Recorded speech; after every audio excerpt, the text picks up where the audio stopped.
Hello, everyone, and welcome to AWS Nordics Office Hours. With me, your host, Gunnar Grosch. I am a developer advocate here at AWS. And this show, as usual, is a show where we have experts from AWS on to talk about specific topics and let you, our viewers, ask your questions. And this week, I am joined by Stefan Krist. Stefan is a solutions architect at AWS. Welcome to the show, Stefan. Thank you, Gunnar. Thank you for having me.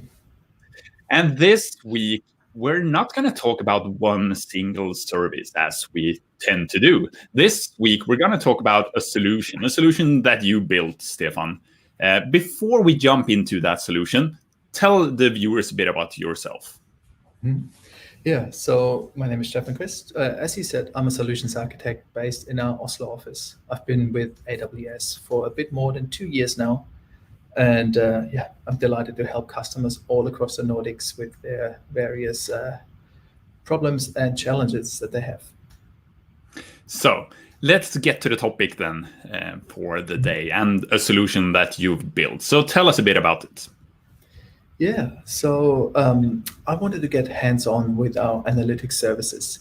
And I find the best way to do something like this is to actually build a little project for yourself, as opposed to just, using the services for the sake of using them. So I thought, what could I do? And this was just around Christmas time. And I bought myself a Raspberry Pi for Christmas.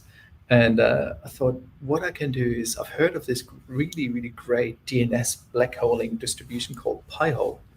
I thought I would install that on there, get the data out of this Pi-hole distribution, and then run some analytics on there. And that's exactly the solution I've built, and I want to show to you guys today. So we're going to walk through how you built the solution and how it works. And if you have any questions throughout the show, just post them in the chat and we'll try to answer those as best we can. And don't worry if we don't get your question straight away. We'll try to get the questions where it feels relevant. So you mentioned Raspberry Pi, so we got some IoT in there, we got analytics. So we're going to cover quite a lot in this episode, I presume. Mm-hmm. Yeah, in a sense. I mean, this Pi-hole distribution can run on anything, so it doesn't have to run on a Raspberry Pi or anything IoT related. It just happens to be running on a Raspberry Pi for me. And the analytics part of it, that's basically something that you could use for any type of data. In this case, you're using it for network data. That's absolutely right, yeah. So what I'm using are services like Amazon S3 for the storage, AWS Glue to transform the data, and then I'm also using Amazon QuickSight to draw some nice dashboards. But what data you feed into this, it could be anything. It could be your fitness tracker you might have on your wrist or anything else. It's really those tools that we provide, those AWS services, are very versatile and can be applied to any data set. All right, so let's get to it. Where should we start, Stefan? So I think a good place to start here is this distribution that I mentioned before. So it's called Pi-hole. And as you see here, right, it can be part of a Docker container, which is how I've set it up as well. My Docker container happens to run on a Raspberry Pi. But the first step is really to just install this distribution. There you go, you download it, you install it. And then what you do is you plug this into your home network in such a way that all the DNS requests from your devices get sent to this Pi-hole distribution. And what it then does is it will act as a DNS cache, as a DNS forwarder, basically. But it also subscribes to block lists or these deny lists. And these are community maintained, so you don't have to do anything. And out of the box, it will block all these all requests going to different ad pages and things like that. Excuse me. All right, that's better. Yeah, so I have this installed here. Like I said, it's on my Raspberry Pi, and it looks like this. So this is the dashboard that you see out of the box that just comes with this distribution.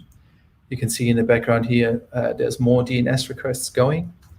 The downside of all this is that you can only see the last 24 hours. But in those 24 hours, you can see I've made about 23,000 DNS requests across my network. 3,500 roughly have been blocked, which is about 15%. And currently in those block lists, there's about 80,000 domains in there. So this is what you get out of the box without any configuration, which is really, really nice. And this is running in your network right now? Correct, yeah. This sits on a little Raspberry Pi behind me on that bookshelf, basically. Yeah. And you can do other things with this, like you could have a local DNS for your DNS records. And basically here I have DNS set up to say, okay, access point.sk.lan is on this IP address. I think there's an issue with your audio right now, Stefan.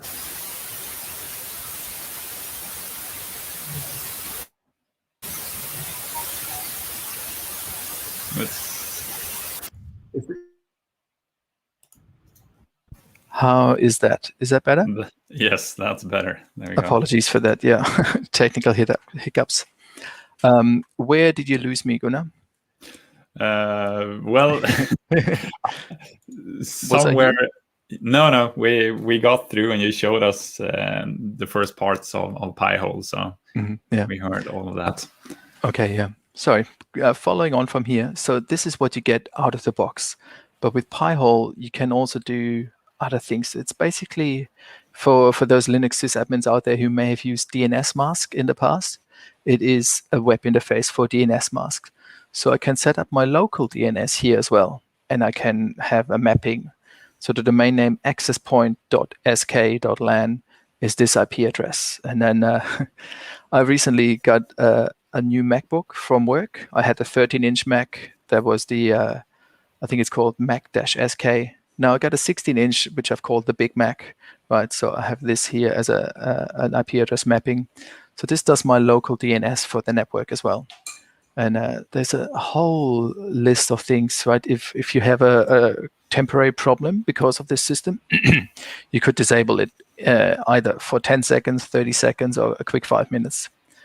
So the really interesting bit about this is really that you can get the data that you see here in this dashboard.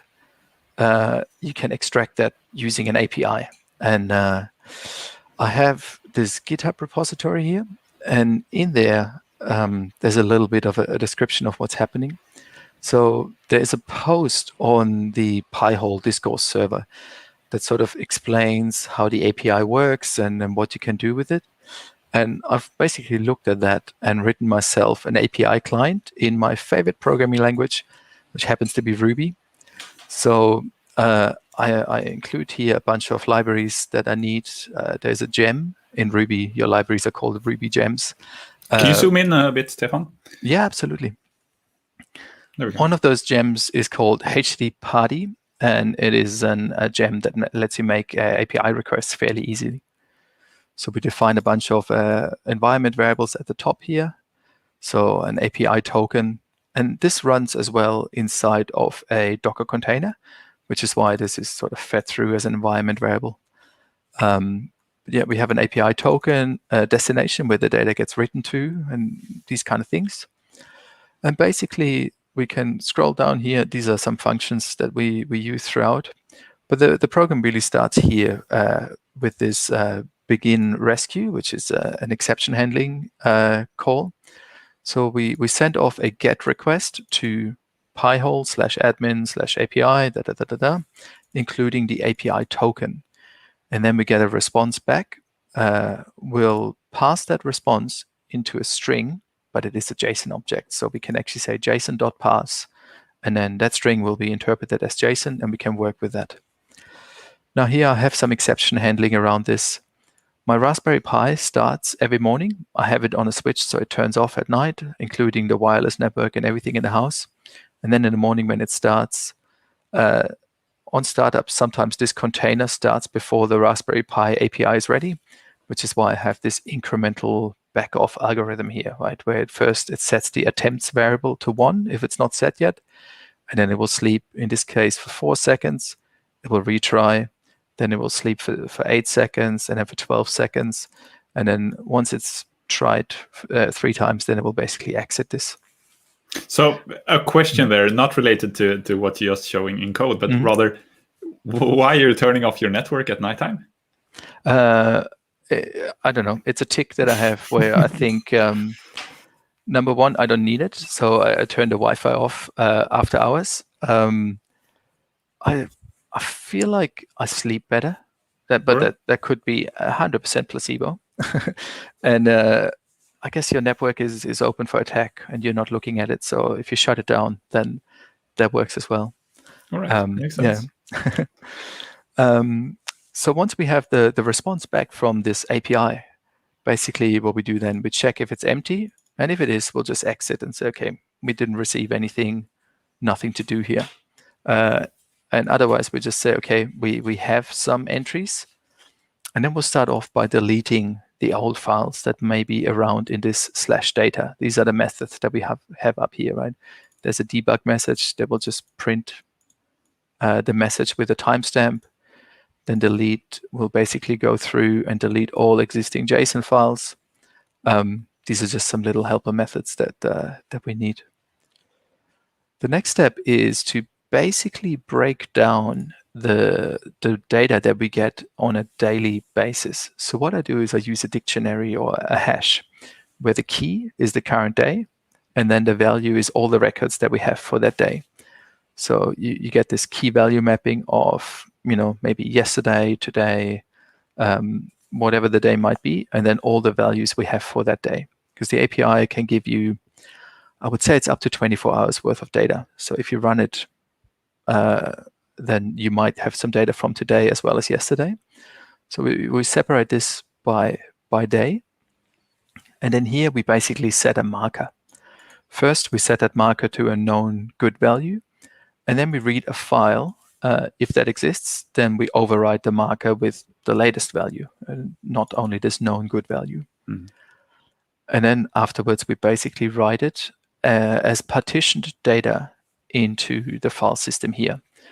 So the last marker, basically the only effect it has is we're only getting data from the API, or we're only writing data from the API to the file system that we haven't written before. So you can tell here, this is the number of seconds since the Unix epoch. So we have this as a marker. So any records that came in after that, we write to the file system. And we partition this in, we have the destination here, which was /data. And then we have the year, then here's the month, here's the day with leading zeros. So you have year, month, day, and then we simply drop the file in there with a JSON ending, and that then has the data in it. And as a very last step, once we have updated all the files on the file system as well as the marker, we'll sync the data, which simply pushes it to an S3 bucket. So that's the method here. Very, very short. It just checks whether the path even exists. That's /data. That could also be destination. That's a little typo, I guess. Then it changes the directory into this path, and it just uploads all JSON files into the S3 bucket there. Very, very straightforward. So now that we have the data through this API client in S3, we can look at it through the AWS Management Console. I'll zoom in a little bit. Did you mention where did you run that code? Is that running on the Raspberry Pi? Correct, yeah. So this basically what happens here is this all happens in a Docker Compose file. So the API client is actually called upload as a container, and that happens in this Docker Compose file here. So one of the services that runs there is the Pi-hole container itself. Then there's an upload container. And seeing that the Raspberry Pi is running anyway, I also do other things like I have an OpenVPN container running there. And then, of course, I need to update my DNS. So I have a dynamic DNS container as well that runs. So all of this runs in the same Docker Compose file, which then under the hood means it runs in the same network, which is why the API client could simply go to http://pi-hole, which is just the service here, right there. It uses the Docker Compose name resolution then. So yeah, that all happens on the Raspberry Pi. In this repository, I also have, if we go back to this main README file. I also have a Docker file which sort of explains how I build all this into a container. So we're making some use here of clever Docker hacks, right? The gem file, it's where you store your dependencies in your libraries. It's the equivalent of a package.json, or maybe a pip file in Python, package.json in Node.js. So what we do here is, in Docker, obviously, when you build your Docker image, you have the concept of layers. So on line 5, we add all the dependency files into that layer. So if they haven't changed, then the Docker cache won't be invalidated, and it won't have to run line 6, which is get all the dependencies, right?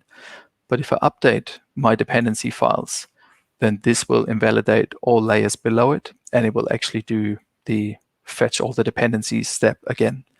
So there's some small smarts in there. As last, we add the application into this Docker image, and we set a command on how to run it. And here, there's some API tokens that need to be set. I actually do this, if we go back here to the Docker Compose file, I actually set those in environment files. So here are all the environment variables that need to be set for this container, and .env.upload contains, the secret key and all those sort of hard-coded credentials we just saw that are needed in the Docker file as well. So with that, like I said, the upload container then runs on the same Raspberry Pi and just pumps the data into this into an S3 bucket. I have 2 here in my AWS Management Console. One is called Pi-hole raw uploads, and the other one is Pi-hole processed, and you can sort of see what happens there. So Pi-hole raw uploads, this is the partitioned data that we looked at. Like we said, we have year, month, and then day. And if we go into today's folder, for instance, I see there are 2 files. One at midnight when the container just sort of ran via a cron job, and then one again this morning at 9 o'clock when I ran the container manually, and it just uploaded all the changes that happened between midnight and 9 a.m. So this is what happens in the raw uploads bucket. Now, one of the downsides is that the data in this out of this API is incredibly cumbersome to use. I'm not sure that anybody could make good use out of it in this form.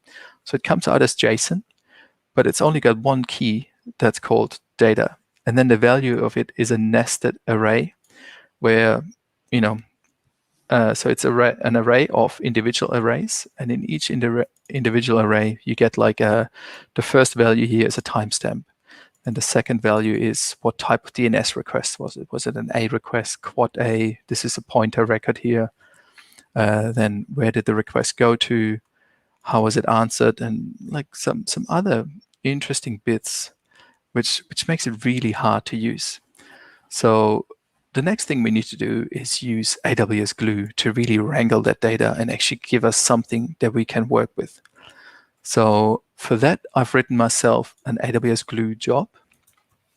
And AWS Glue is one of those services that does a lot of cool and interesting things. So number one, it lets you create ETL jobs really easily and also run them serverlessly. It also acts as like a data catalog. So you can have a crawler that will crawl over your data set and discover its schema. And then it will store that schema. So not the data itself, but it will store the schema inside of a Glue data catalog. So that if you, let's say you want to run a query using Athena or something else, then it will use that schema that it discovered from the Glue data catalog to access the flat files that sit in your S3 bucket. So you can very easily, interrogate, let's say, that JSON file that we have sitting in S3.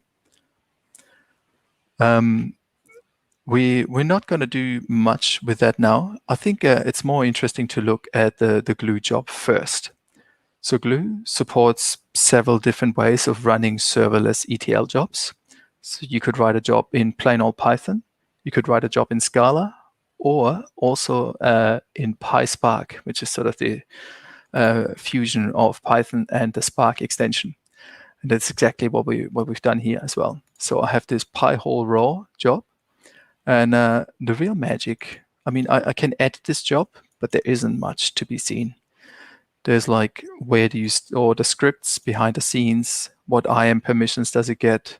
What version of Spark and Python does it use?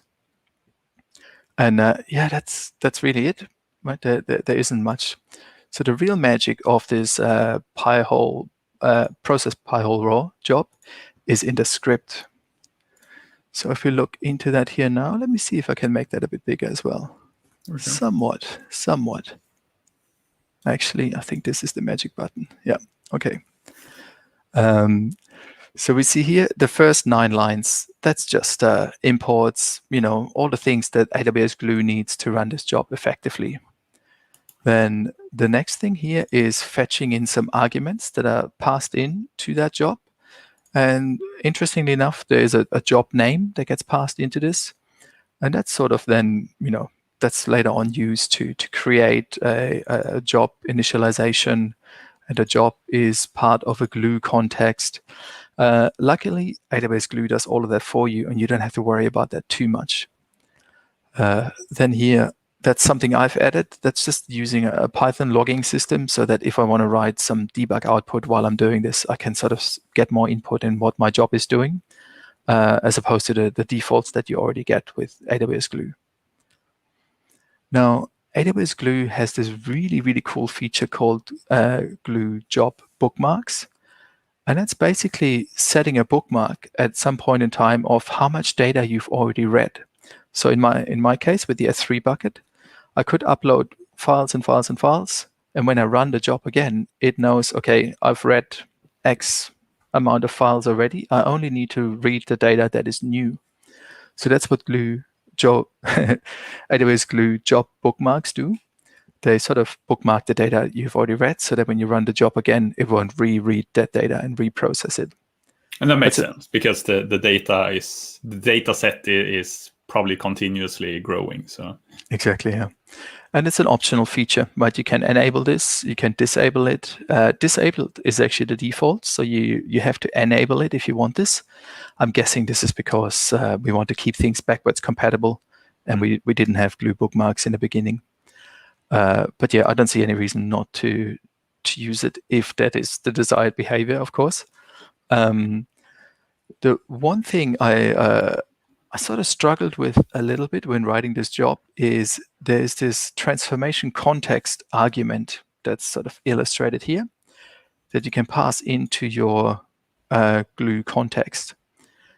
And it's an optional argument, so you don't need it for it to run. But if you don't have it, that means that your job bookmarks don't work. And that took me a long time to figure out because I kept running the job and I wondered why it was processing all my data over and over again.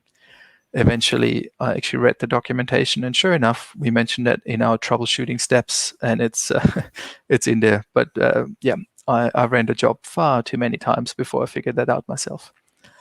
But okay. So read the documentation is. Yep, that is my message to the people today. Yeah. So we read from this Glue data catalog, right? So we have a crawler that crawls the data set, looks at the schema, and then we can actually just say the schema has a database and a table name. Just look at those. So I'm not handling S3 buckets path or anything. I just say in the Glue data catalog, here is a table, and the table is part of a database. Just read all of that. And then I read this in what's called a dynamic frame. And so this is the Pi-hole raw dynamic frame because this is the raw unhandled data. Now, what I do then is I convert this dynamic frame into a data frame, which is something that's shared with Databricks and Pandas and all the other analytics frameworks out there. It's just that, yeah, in Glue, we have another abstraction layer on top called a dynamic frame. And that's why we're reading this in first as a dynamic frame, and then I convert it to a standard data frame. Then I check if there have been any new values. And if not, we'll just do a regular old sysexit as you used to from Python, just to, stop this process now. But then, let's say we actually had some data in there this is when we then run the job. So it starts off here in this bracket where we explode the data frames column called data. If we remember from here, this is the only column that we have, and it's a nested array. And the explode function basically takes a nested array and unnests it, basically, takes the outer layer of arrays away. So then we have this data as an exploded variable. That's what I called it here in this data frame as well.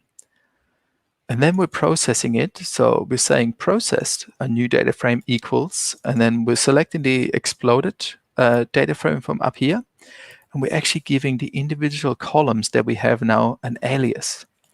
And we're also casting them into their right data types. So this is where a lot of the magic happens.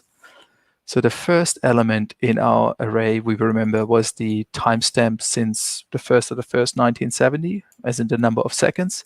So we're casting that into a long field, and we're calling it epoch timestamp. The next thing, remember, there was a pointer record in the example on GitHub. This is the query type, right? Was it an A record, a quad A record, and whatever DNS has to offer, that would be in here. The domain name that queried it, the client, which network client actually asked for this DNS name to be resolved, and so on. Actually, now that I'm talking about resolving of DNS names, it's probably a good idea to quickly mention this. If you type Amazon.com into your web browser, what happens behind the scenes is your computer is sending off a DNS request, a dynamic name system request, to go, okay, Amazon.com, what is the IP address behind that name? Because the computer needs an IP address to talk to another computer. Whereas for us humans, it's much more easy to remember Amazon.com rather than some weird, 4-digit number, basically, or 4-tuple number. So this is what DNS actually is. And so these requests are then sort of resolved using this system. And here are a lot of interesting metrics that you can get out of this API. As a little cherry on top, once we have casted everything correctly and it has the right data types and the right name, we can also drop any duplicates. In the beginning, my API client didn't have that marker, and it would just upload all the records that it would find. So it made sense to filter out the duplicates and not have them in there. So I've left that here too. Down the line.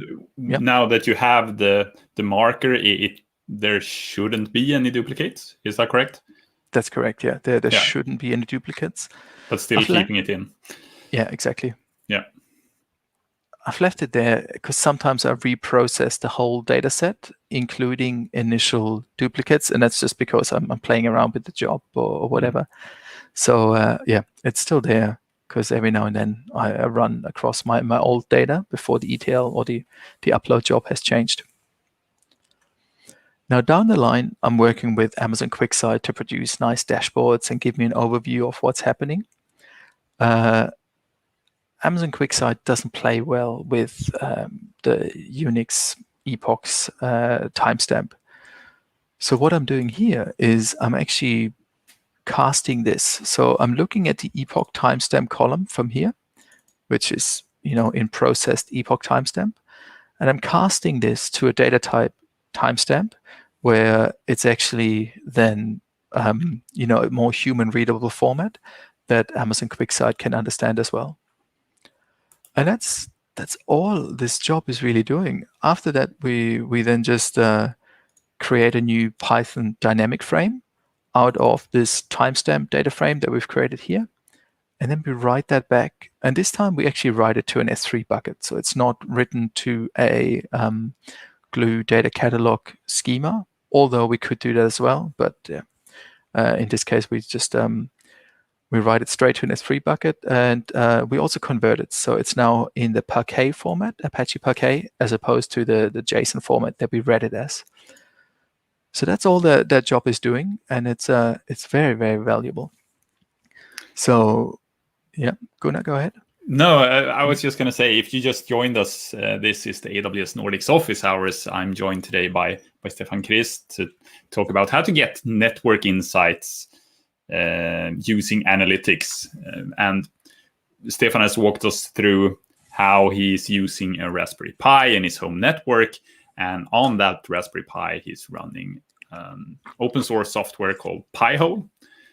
He also has shown us jobs that he uses to then get data from the APIs of Pi-hole to upload into S3 in Bucket. And then moving on to AWS Glue to then process that data. And we've just walked through the Glue job written in PySpark. And that's PySpark, that's Python for Apache Spark. Is that right, Stefan? That's right, yeah. So it's using Python with the Apache Spark extension to leverage Spark features and basically do really big data processing across parallel nodes and all that, so that you can get a lot of grunt out of your Python job, basically. I forgot that we also learned that Stefan turns off his home network at night. That's stuck with me. Yep. Yeah, I can send you some links to the equipment that I use there. It's just a very simple time-based switch to just turn off the network. Yeah, that's cool. Yeah. So let me remove all those windows. And so now we have the data in a separate S3 bucket. Is that right? Idea. So we have we have two tables here, or two databases. One is Pi-hole raw, and I can simply here click on preview table. That's one of the nice things about Amazon Athena. It lets you run ad hoc queries against your dataset, and that dataset could be in whatever format, just sitting in an S3 bucket. So in this case, it reads from a JSON file, and as we see, there is a data element in this JSON file, and then this nested array of hard to interpret data, and it keeps going, right? It's you can see what happens on my network in terms of DNS requests. So that's the data in its original unprocessed, you could say, raw form. But if we look at the processed form now, the table has changed. It's now Pi-hole processed. If we look at that, it'll be a much more easy to comprehend data set. So we see the epoch timestamp.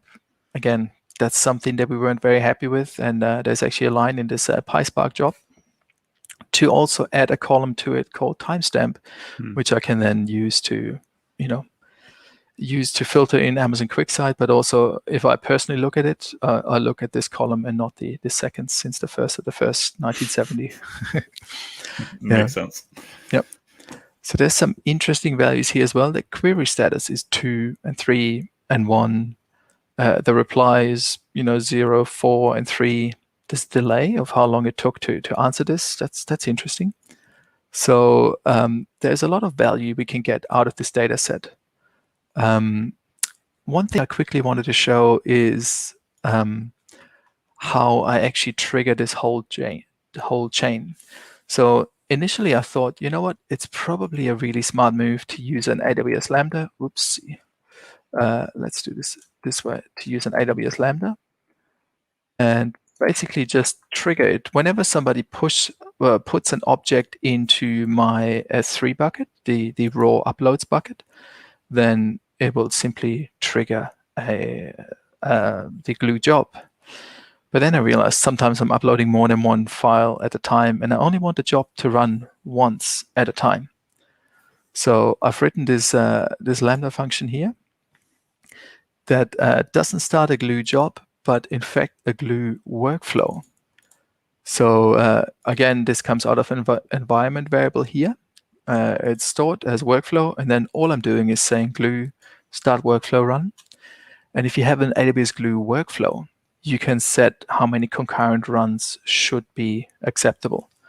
So again here, this is written in Ruby. I look for the exception concurrent runs exceeded exception.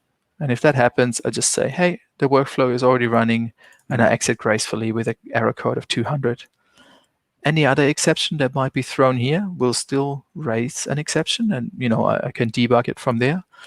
But yeah, if this doesn't happen and no other exception is thrown, then I just say triggered glue workflow, and I give it this name. And again, I exit gracefully with a status code of 200.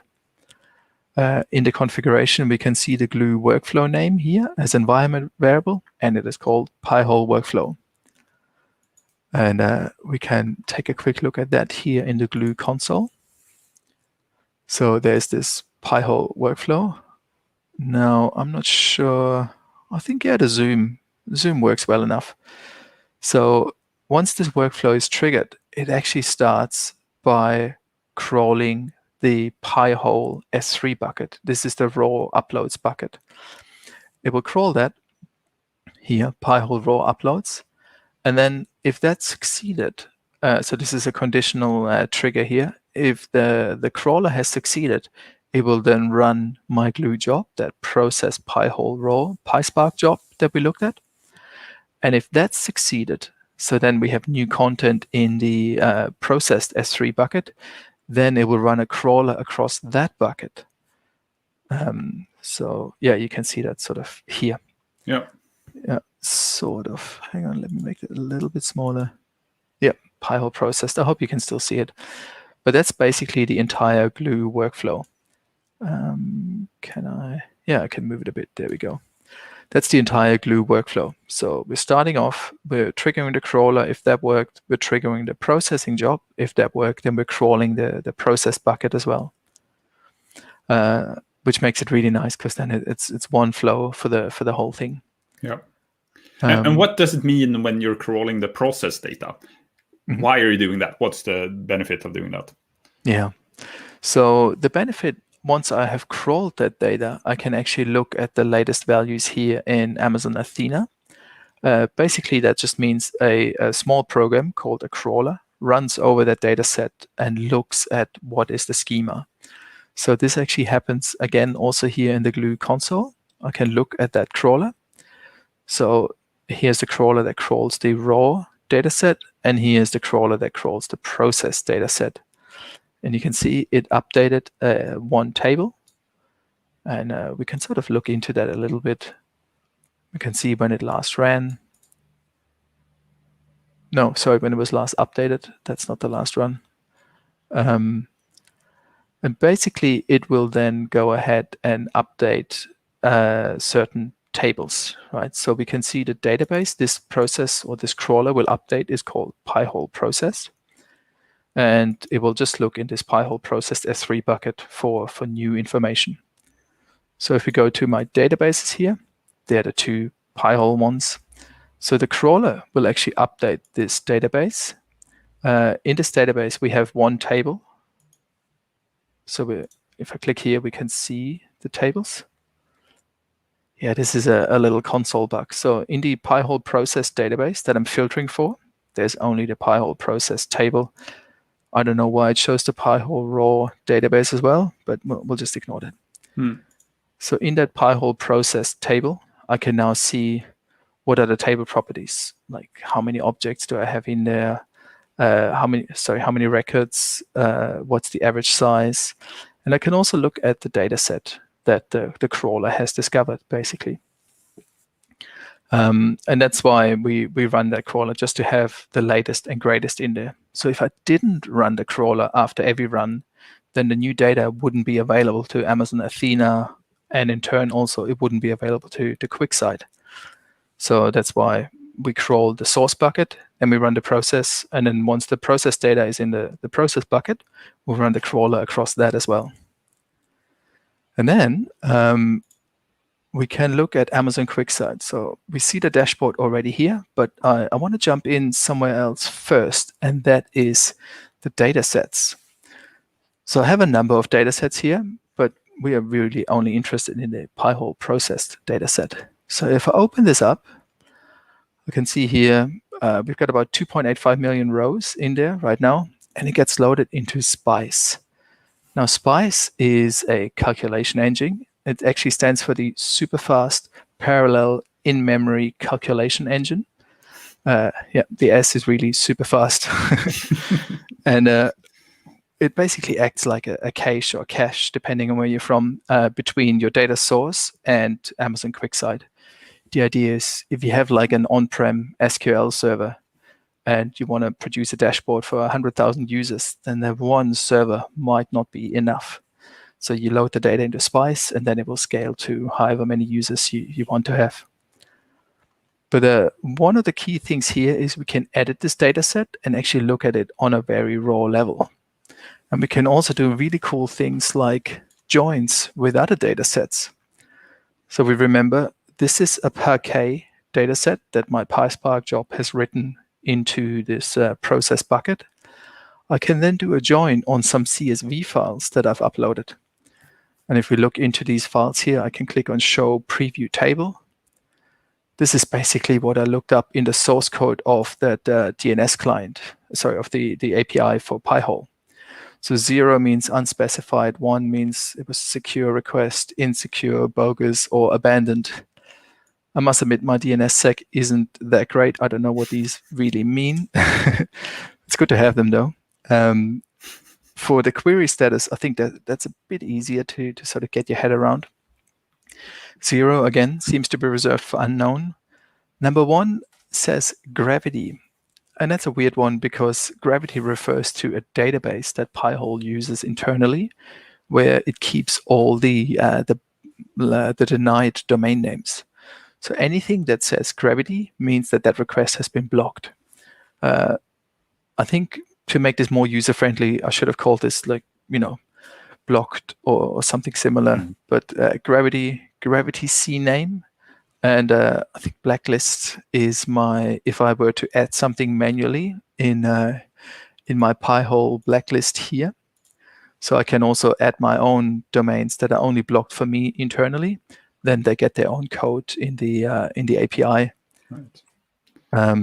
So that's what that is. Gravity means it's a community supported or community provided block, and blacklist means I've blocked this manually on my own network. Yep, there's a whole bunch of cool, interesting things that we can get out of there. Equally in the reply, no data, was it a CNAME, was it an IP? Did the server fail while answering our DNS request? Was it refused? And so on. I've really just gone through the source code of the API to get all these values. And I mean, most of them I've never actually encountered in the wild. But it's really cool that you can very easily, right? I just simply clicked on Add Data and then said Upload a file. And then I uploaded my own CSV file. And I could then do a join between the Parquet format here and the CSV file. And that's then what is now visualized in Amazon QuickSight. So I have a dashboard here that I've already created. And that's where we can see a little bit more, especially across whatever time frame we want to look. So I have some parameters here at the top of this. And yeah, okay. So if we remember, the data collection actually started on the 22nd of February. So this is the 1st of February, so it includes the entire data set, everything we've got, because it goes till the end of the month, 2 days from now, and from before we started recording values. So yeah, 2.85 million records in total. And across all of time, you can sort of see it on that tooltip text at the last column. It says 14%. So since the beginning of time, since I installed Pi-hole in my network, I've blocked about 14% of DNS requests, or just about 400,000. That's pretty nice. That's 400,000 DNS requests to ads like doubleclick.net or similar domains that I just didn't have to resolve. The nice thing about having a system like that is the website doesn't see that you're using an ad block or anything, right? You try to resolve that name. It didn't time out or anything. You just immediately couldn't find the domain name back. So you're not losing any time loading that site. You're actually gaining time because you don't have to load the ad. And they can't. The website providers can't figure out that you have this sort of DNS black hole service running. So they can't give you pop-ups saying, hey, we noticed you're using an ad blocker, please remove that. Also, in terms of speeding up network requests, you can see here about 9% or 250,000, more than 250,000 DNS requests have been answered from their local cache from my Raspberry Pi server directly without having to go to another name server for resolving. So that saved me a whole bunch of time as well. So if I look at the vast majority of DNS requests is obviously still forwarded, but it's about 76%. So you could say I've saved just about 25% of network traffic for my DNS just by having this solution present. And of course, then a lot more network traffic when it comes to not serving ads and things like that. What would you say is the overhead to have the Pi hole in between your laptop, for instance, and whatever DNS server you're using upstream? So given that it acts as a DNS forwarder or cacher, so it caches some requests, as we've seen, and otherwise it's probably, single-digit millisecond latency. So it's in my own local network. Depends on so many factors, right? But yeah, I think there's only an upside to it. It's yeah. If you can live with the extra energy consumption of your Raspberry Pi, then yeah, it's a good system to have. And it's a good excuse to play with these awesome services here like Amazon QuickSight. Yeah. So I must admit, this is sort of heavily inspired by what Pi-hole, gives me out of the box as well, right? Percent blocked, queries blocked, total queries, with the downside, with the upside of this is since the beginning of time, right? So I can see how many unique block domains do I have, how many queries were cached, block queries, and so on. I can also look at really, really noisy network members. So a cool feature of QuickSight and Spice is that I can just zoom around and sort of look at this more closely. So I can see, oh yeah, my wife's iPhone is by far the noisiest member of this network. And then comes my Galaxy S8 Android phone. And there was actually an interesting learning on this. I could see there's a trend line here. Whenever we go below this red trend line, it means one or two of our phones are out of the house. It's very, very noticeable once they disappear from the network. Another really interesting side effect of this is that you're not only blocking ads.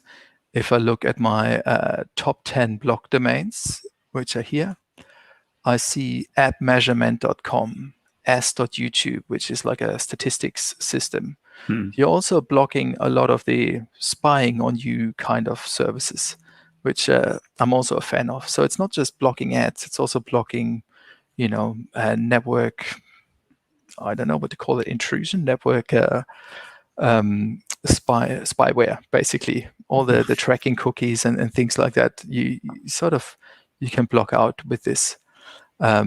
Which is, it's good to see, I find. So here you can look at individual clients of that network. You could obviously, QuickSight is very versatile. You could display this in any other form. You could also zoom in and make this really big and, look through.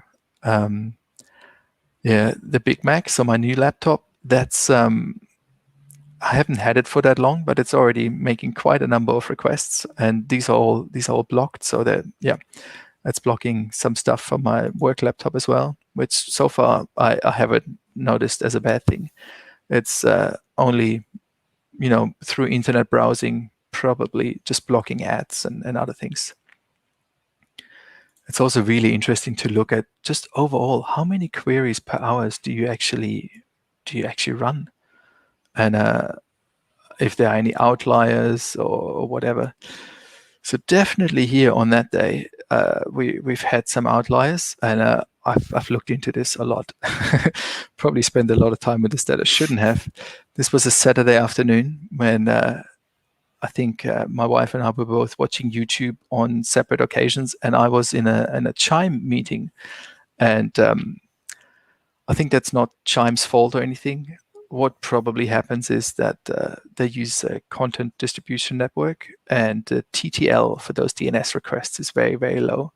So all the time it will look up the DNS name simply because that may have changed since the last lookup. So it, Same with YouTube, or if you're watching Netflix, there's a lot of DNS requests that happen because there might be an outage and you now need to go to a different server.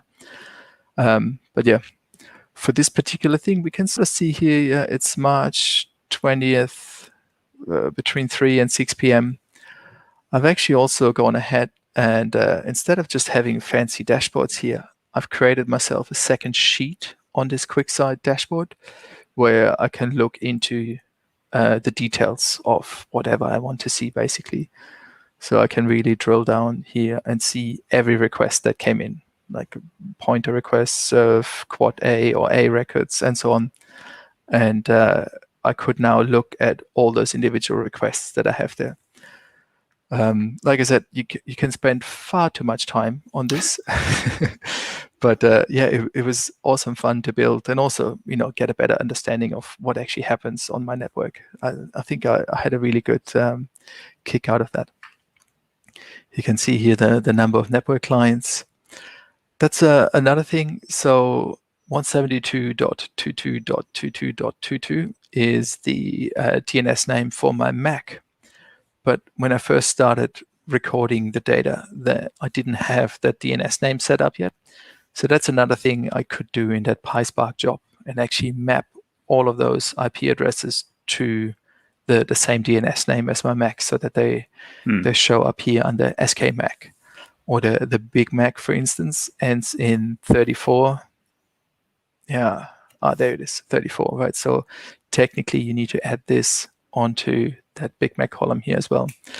There can be then reprocess the entire data set. Exactly, yeah. There can be version 2, which is why we always recommend as well to have to keep the source data around.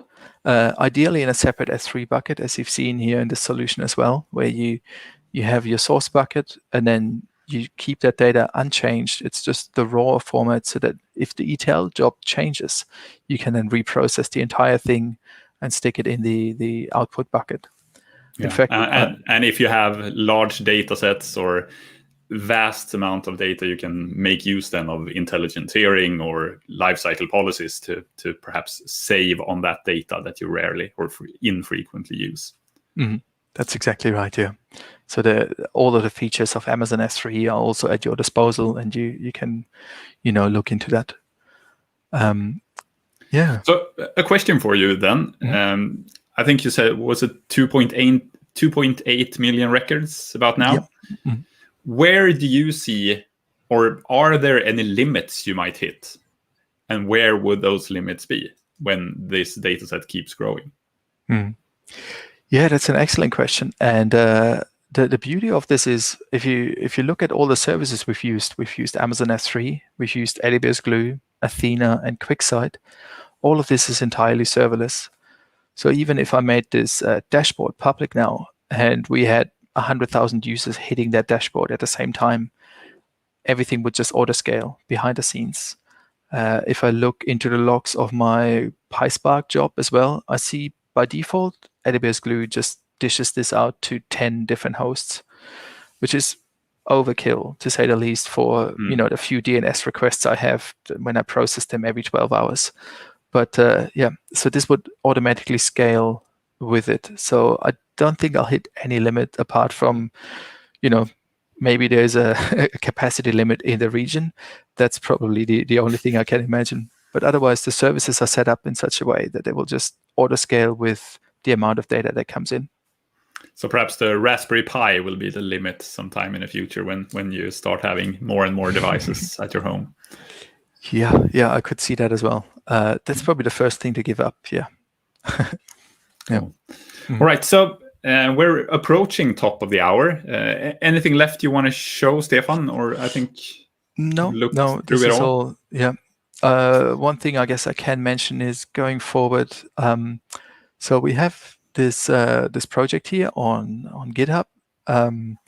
It's just nerdiness/pyhole-project. I want to include some infrastructure as code for this, right? The Glue workflow, the Glue job, all of that could be easily made into a CloudFormation template so that you can just, create this whole thing yourself. That's coming up soon. I don't have that yet. Yeah, and of course it also runs all my other containers, right? The OpenVPN container. I've made it in such a way that all the credentials are in my .env file, and they're excluded here in my git ignore. So feel free to have a look around and duplicate the setup if that works for you. I'm happy to take pull requests, or if you want to open some issues and discuss certain things, I'm happy to get involved and talk there. Cool. All right. So a few questions then. Let's say that you, Stefan, you buy a summer house somewhere and you want to start doing this there as well. How would that change your setup from what you have today? So you invest in another Raspberry Pi that runs in that location as well. And then what? How would you change the solution? That's a really good point. Yeah. One thing I would do is if we go back to the S3 bucket here, one thing I would do is partition the data. So currently, if we look at Pi-hole, the raw upload just has the partition based on time. But I would probably then create a new folder called main residence and move all the files in there. And then I would have like holiday summer house as another folder. And then the other Pi can report into that. The beauty of this is if you look at so here we have obviously the year with 2021, then the month and all that.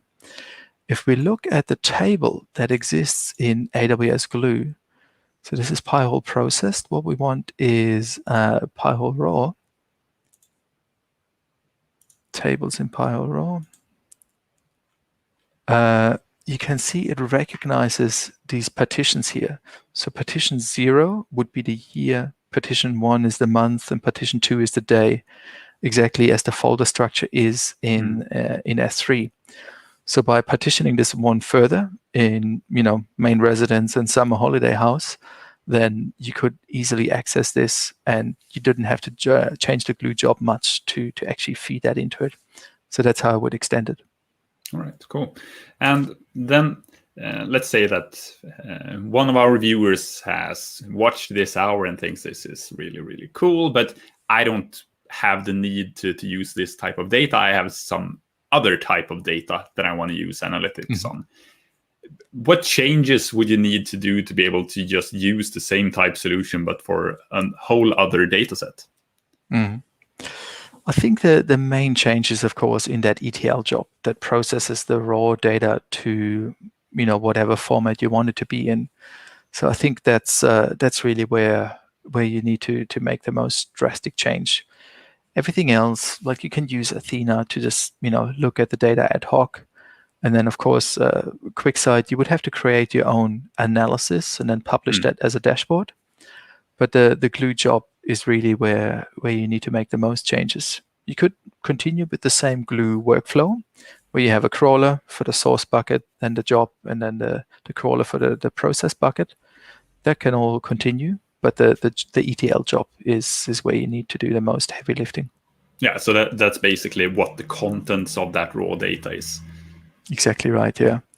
I have a Garmin fitness tracker, and you can export your data from there. I've looked at that, but it came in like 30 different JSON files, and I have not yet had the time to really look into it.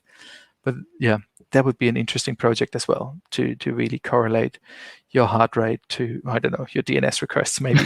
Yeah. Cool. Yeah. See, it would be interesting to see what happened that day in, was it March? Yeah, exactly. Right. Yeah. Yeah. All right. So just a few seconds left of the show. So thank you very much, Stefan, for joining us, talking about how to look at your network data using analytics services on AWS. Thanks a lot. I posted the links in the chat, so feel free to have a look at that. Any parting words, Stefan?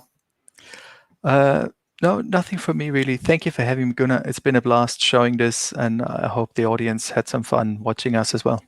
Yeah, thanks a lot. And I guess we'll end like we usually do. Just try it out, go dive into the services, have a look at it. All right. Thank you, everyone, for watching. Thanks, Stefan, once again, and hopefully see you again next week. Bye-bye. Bye.